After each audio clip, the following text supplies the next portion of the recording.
चंद्रां हिरण्मयीं लक्ष्मीं जातवेदो मावः तामावजातवेदो लक्ष्मीं मनोगामिनीं यस्यां हिरण्यं गामस्वं पुरुषाणम्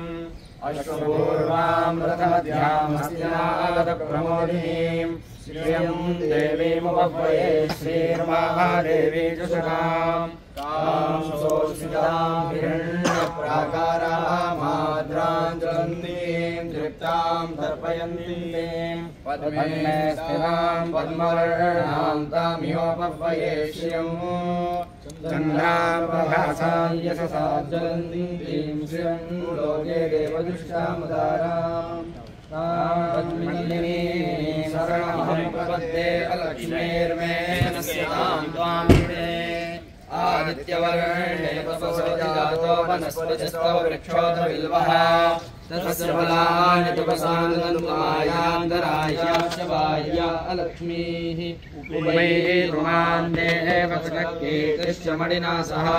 प्रादुर्भूतोऽस्मि राष्ट्रेऽस्मिन् कीर्तिवृद्धिं ददातु मे क्षुत्पिपासामलां ज्येष्ठामलक्ष्मीं नाशयाम्यहम् अबोधिमसमृद्धिं च सर्वान्यनुगुणमे गृहादारान्तुरादर्शान् नित्यपुष्टान् करीषिणीम् ईश्वरीं सर्वभूतानां तामिहोपह्वये श्रियं मनसः काममाकोतिं वाचः सत्यमशीमहि पशूनां रूपमन्यस्य मयि श्रीश्रयतां यदाः कर्दमेन प्रजाभूता मयि सम्भव कर्दमा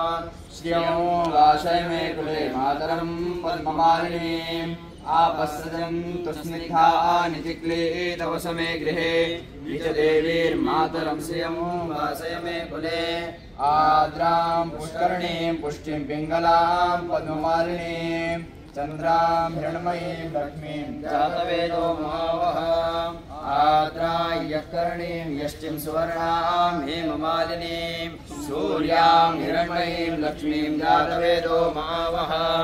तामावजातवेदो लक्ष्मीमनपगामिनीं यस्यां हिरण्यं प्रभूतं गावो दास्योऽश्वान् विन्देयं पुरुषानहम् यष्टुजिप्रयतो भूत्वा जूयादाज्यमन्महो सूक्तं पञ्चदशर्जं च श्रीकामः जपेत् महालक्ष्मी च विद्महे विष्णुपत्नी च धीमहि तन्नो लक्ष्मी प्रचोदयात्। हरिः ओम सहस्राशीरेखा पुरुषः।